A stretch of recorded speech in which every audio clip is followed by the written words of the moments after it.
Photo সাংবাদিকতা তখন হতো কম করে 120 ক্যামেরা সাইজের, কম করে রোলফ্লেক্স ক্যামেরায় ছবি তুলে হতো, তার আগে বড় বড় লিনক ক্যামেরায় ছবি তুলত। আমি সেই সময় থেকে আমি 35 ক্যামেরা প্রেস ফটোগ্রাফি করতে আরম্ভ করেছি। আমি 35 ক্যামেরা দুটো কারণ হচ্ছে, অসাধারণ কম্পোজিশন করা যায়, লেন্সের পাওয়ার অনেক অনেক বেশি, উইদাউট ফ্ল্যাশে ছবি তোলা যায়, আর হচ্ছে তার বিভিন্ন রকমের লেন্স আছে, যে লেন্স প্রথম থেকেই ব্যবহার হয়েছে, ওয়াইড অ্যাঙ্গেল, টেলি এবং নর্মাল। তা আমি সে সময় ছবি তুলতাম, বেশিরভাগই সিনেমার ছবি তুলতাম, এবং আমি সিনেমার লাইন থেকে বিনা পয়সায় ছবি ফিল্ম পেতাম। সেই কারণে আর একটা, তা আমি যার কাছ থেকে দেখেছি, লাইফ ম্যাগাজিনের ব্রায়ান ব্রেক আর আমার এক দাদা, ওনারা লাইকা ক্যামেরাতে ছবি তুলতেন, আমি সেই ক্যামেরায় ছবি তুলেছি, লাইকা M3। তখন থেকে আমি 120 ক্যামেরা কিনে 2 রোল না 3 রোল ছবি তুলেছিলাম, তারপর আর কোনো ছবি তুলিনি। সেই 35 ক্যামেরা, তার ক্যামেরা দিয়ে শুরু করি এবং পরে ক্যামেরা কিনি, কদিন পরে 35 ক্যামেরা দিয়ে প্রেস ফটোগ্রাফি শুরু করি। আমি প্রথম কলকাতায়, এবং তার ডেভেলপ ফাইন গেন হয়। কোনো অফিসে এয়ার কন্ডিশন রয়েছে ডেভেলপ করার জন্যে, সেখানে কোনো ডেভেলপ ফাইন গেনে হতো না সে সময়, সব ওই ডাইলুট করে কেমিক্যালের ছবি ডেভেলপ হতো। আমি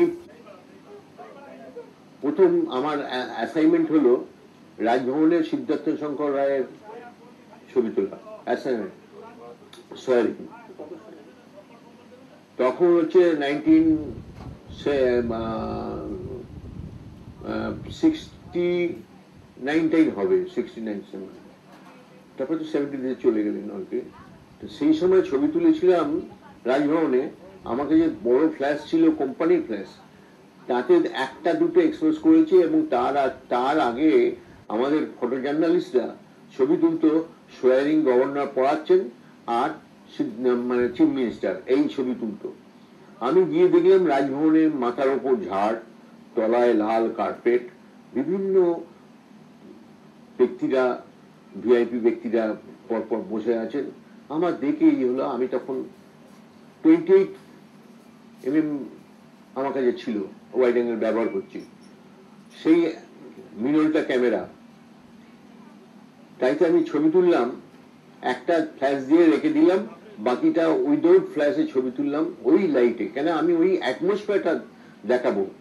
আমি যার কাছে শিখেছি তার কাছে ওই ক্যান্ডিড ছবি তুলতে হয়, আর ওই লাইটে, যে লাইটে তার, নাহলে ফটোগ্রাফির লাইটটাই নষ্ট হয়ে যায়, ফ্ল্যাশেতে তা থাকে না। তা আমি ছবি তুললাম, পরের দিন আমার কম্পোজিশন হিসেবে আমি নিউজের ছবিটা দিলাম। নিচে সব ভিআইপি লোকের বসে আছে, লাল কার্পেট, আর মাথার ওপর ঝাড় লন্ঠন। সেরকম ঝাড় লন্ঠন খুব কলকাতা শহরে কম আছে, এখনো আছে ওখানে। সেই নিয়ে ছবি তুলেছি, ফ্রন্ট পেজে ছবি বেরিয়েছে। আমাকে চিফ ফটোগ্রাফার যাতা গালাগাল দিল, কেন ফ্ল্যাশ দিয়ে ছবি তুললি, রোটারিতে তখন ছাপা হতো, হ্যাঁ যাচ্ছে তাই জেব হয়ে যাবে। হ্যাঁ, আমি অনেক গালাগাল খেয়েছি ফ্ল্যাশ না দিয়ে ছবি তোলার জন্য। তারপরে আমি এই যুদ্ধ করেছি, পরের পর কয়েক বছর যুদ্ধ করেছি এই ফ্ল্যাশ ছাড়া ছবি তোলার জন্য। আমাদের তখন মিনিস্টার ছিল, পিডব্লিউডি মিনিস্টার যতীন চক্রবর্তী, আমার সাথে খুব দরমন ছিল। আমি তো তখন গঙ্গাসাগর কভারেজ করতে গেছি, রাত্রিবেলা যতীনবাবু এসে হাজির, তারপরে আমার ছবি তুলে দেবেন সকালবেলা। তা আমি বললাম ঠিক আছে। তারপরে ভোর 4টে থেকে আমাকে পুলিশ দিয়ে লোক জানাচ্ছে, কি হলো, আমি চান করতে যাবো, না যতীনদা এখন হবে না, আলোটা ফুটুক, তারপরে আলোটা ফুটুক। 3বার এসেছে, 3বার বলে না না আমার কাছে বসে চা খাও তারপরে আসবে। আমি তারপরে তো বাধ্য ছেলের মতন গেলাম তার কাছে, চাটা খেলাম, খেয়ে তারপরে তো আলো বেরোলো, গঙ্গা গেছি, ছবি তুলছি, উনি ডুব দিচ্ছেন, সেই ময়লা জলের ভেতর ডুব দিচ্ছেন, মানে আমার দেখে খুব খারাপ লাগছে। তারপরে ওখানে হচ্ছে ওই গরুর ল্যাজ ধরে ইয়ে হয়, বৈতরণী পার হয়, গরুর বাছুরগুলো দাঁড়িয়ে আছে ওইখানে। আমি যতীন না একটা ল্যাজ ধরেছিল, যে মুহূর্তে যতীনদা ধরেছে আমি ছবি এক্সপ্লোর হয়ে গেছে, তোর বলছে না না না আর করবো না। আমি ওই ছবিটাই আমি নিউজে রেখে দিয়েছিলাম যে ছাপার জন্য, যে একটা মিনিস্টার ষাঁড়ের ল্যাজ ধরেছে। আর তারপরে রাত্রিবেলা তার ফোন, হ্যাঁ মালিককে ফোন, ওই ছবি ছেপো না।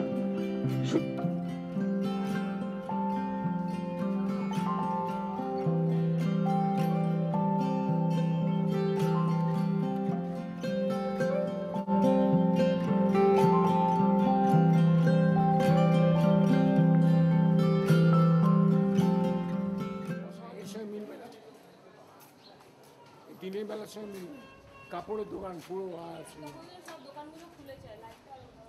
অসাধারণ। সত্যি রায়ের আমি জীবনে 32 বছর তার সঙ্গে আউটডোর ঘুরে বেরিয়েছি, বিভিন্ন স্টুডিওতে দিয়েছি। আমি 32 বছর তার সঙ্গে ফটোগ্রাফি জীবনে তাকে কোনোদিন আমি দাঁড় করিয়ে ছবি তুলিনি। বা মানিকদের সঙ্গে আমার খুব ঠিকানদিন ছিল। উনি আমার কন্ট্যাক্ট শিট দেখতে চাইতেন, আমি ক্যান্ডিড ছবি তুলতাম। আমার সারা 32 বছরে তাকে আমি প্রথমত আমি সাহস করতাম না তাকে একটু মানিকদা দাঁড়ান এ কথা বলতে। শুধু রাজস্থানে একটা ময়ূরকে নিয়ে সত্যিদাকে কম্পোজ করে ছবি তুলেছিলাম। আর কোনো ছবি আমার ক্যান্ডিড ছাড়া কোনো ছবি নয়। তার সঙ্গে তিনি আমার সমস্ত অ্যাসাইনমেন্ট, আমি কখন বাংলাদেশে যাচ্ছি, কাগজে বেরোচ্ছে, এবং ফিরে এসে তার কাছে গল্প করতে হতো। হ্যাঁ, সেই গল্প উনি শুনতেন। আর তখন হচ্ছে ইয়ের সময় আমি সিউড়িতে গেছিলাম, তো নকশালের সময় আমায় উনি কন্ট্যাক্ট শিট দেখতে চাইলেন। আমি কেন উনি তখন একটা সিনেমা করবেন, শুটিং করবেন ওখানে ল্যান্ডস্কেপের উপর। তা আমাকে কন্ট্যাক্ট শিট দেখালেন, কি পরিস্থিতি, আমাকে যে পরিস্থিতি জানিয়ে নিলেন। হ্যাঁ, তা আমি তাকে আমাকে সমস্ত ঘটনার কথা বলতো। তো আমি রবিশঙ্করের বিয়ে কভারেজ করে এসে, একমাত্র আমি রবিশঙ্করের ভারতবর্ষে কভারেজ করেছি প্রেস ফটোগ্রাফি, আর ওখানে কোনো অ্যালাউ হয়নি তার বিয়ে, মানে শেষ বিয়ে। তার কথা আমি ওখানে বলছিলাম যে আমাকে কিভাবে ইয়ে করছে। আর উনি তো আমার কথা শুনে হাসতে হাসতে, হ্যাঁ যে বিকট হাসি। তার জন্য তার ইয়ে বৌদি চলে এলেন হাসি শুনে। কি হলো? তা বলে জানেন রবিশঙ্কর রবি বিয়ে করেছে। হ্যাঁ, আর তারা বলে কি করেছে জিজ্ঞেস করো। হ্যাঁ, হাসিটা হচ্ছে আমাকে, আমি রবিশঙ্কর ছবি তুলেছি কিছুতে দেবে না, সে অনেক বলে টোলে মানে প্রায় থ্রেটন করে ছবি তুলি, কেন আমি রিপোর্টার সে ছেপে দেবে এ করে জিজ্ঞেস করি। কিন্তু আমি তো ছবিটা পাবো, আমাকে কর্তৃপক্ষ প্লেনে করে পাঠিয়েছে সেকেন্দ্রাবাদ। কি করি, অনেক বলা করাতে রাজি হলেন রিসেপশনের ছবি। তারপরে আমি রাত্রি 12টার সময় তাকে বললাম যে রিসেপশনের ছবি, আমি যদি বিয়ের ছবি না তুলতে, আমি তো লুকিয়ে বিয়ে করছেন না। কিন্তু আনন্দবাজার তখন হচ্ছে নাম্বার ওয়ান পত্রিকা, আমাকে উল্টো পাল্টা আমি বলে দেবো, লিখে দেবে কিন্তু। হ্যাঁ, এটাই তখন উনি রাজি হয়ে গেলেন। এবং আমাকে, আমি শাসানো উচিত ছিল না অত বড় লোকটাকে, তবুও আমি বলে, আমার সঙ্গে পরিচিত ছিল। তারপরে পরের দিন গেছি তার মন্দিরে বিয়ে।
বাংলাদেশের লিবারেশন আমরা জানতাম না।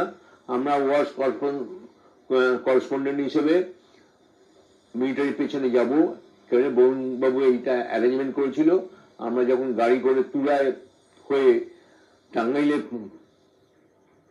টাঙ্গাইলে পৌঁছলাম, তখন হচ্ছে টাঙ্গাইল এয়ারপোর্টে দেখি যত ইন্ডিয়ান বোমার বিমান আর বোম সাজিয়ে রাখা হয়েছে। সেখান থেকে আমাদের বললো যে আপনারা চলে যান ঢাকায়, ঢাকা লিবারেশন হয়েছে। সেখানে গেলাম, গিয়ে তখন রেড ইন্টারন্যাশনাল হোটেলটা রেড ইয়েতে ছিল। তা সেখানে গেলাম, চারদিক থেকে তখন স্নাইপ হচ্ছে, গুলি এসে লাগছে। আমরা চলে গেলাম ঘরে। পরের দিন কি দেখবো, কিছু পাচ্ছি না, সব লিবারেশন হয়ে গেছে, চারদিক দিয়ে মিলিটারি গন হয়ে যাচ্ছে, অমুক যাচ্ছে, কি খুঁজে পাচ্ছি না। আমি একটা গাড়ি ভাড়া করে মুজিবুর রহমানের বাড়িতে গেলাম, সেখানেও বন্ধ। একটা দাঁড়িয়ে প্রে করছে একজন মুসলিম। তারপরে ওখান থেকে বললাম যে মুজিবুর ফ্যামিলি তো এখনো বেঁচে আছে, মুজিবুর রহমান নেই, কিন্তু বলে হ্যাঁ আছে। তারপরে সে খুঁজে আমায় ধানমন্ডিতে নিয়ে গেল। আমি ধানমন্ডিতে গেলাম, গিয়ে সেখানে দেখি গেটের সামনে, আমি তো বুঝতে পারিনি ওদের মিলিটারি আর আমাদের মিলিটারি মানে পোশাকের একই প্রায় সামান্য ডিফারেন্স। আমি বুঝতে পারিনি। আমি বলে আমি ভেতরে ঢুকবো, হ্যাঁ, তারা কিছুতে ঢুকবে না, ভাগ জাগিয়ে বলছে। তখন আমি সেখানে গিয়ে আমাদের ইন্ডিয়ান সোলজারের কনভয়কে দাঁড় করিয়ে মেজরকে বললাম যে ফ্যামিলি থেকে নষ্ট করে দেবে, শেষ করে দেবে, আপনারা যদি না তাকে বাঁচান তাহলে আপনার ফ্যামিলি বাঁচবে না বলে তাকে সঙ্গে করে নিয়ে এসে সেই বাড়িতে তারা ঘিরে ফেললো এবং তাদের অ্যারেস্ট করলো। প্রচন্ড ওখানে মিলিটারি ছিল ওই বাড়িটার ভেতর। গিয়ে আমি তো মুজিবের স্ত্রী কাঁদছে, হাসিনা বোন কাঁদছে, সকলেই কাঁদছে। ওখানে কিচ্ছুতে আমি পাচ্ছি না। তারপর একটা টেবিলে মুজিবুর রহমানের ছেলের ছবি ছিল, সেইটা ওপর হাসিনা কাঁদতে ছবিটার ওপর শুয়ে পড়লো মুখটা দিয়ে। আমি পরের পর ছবি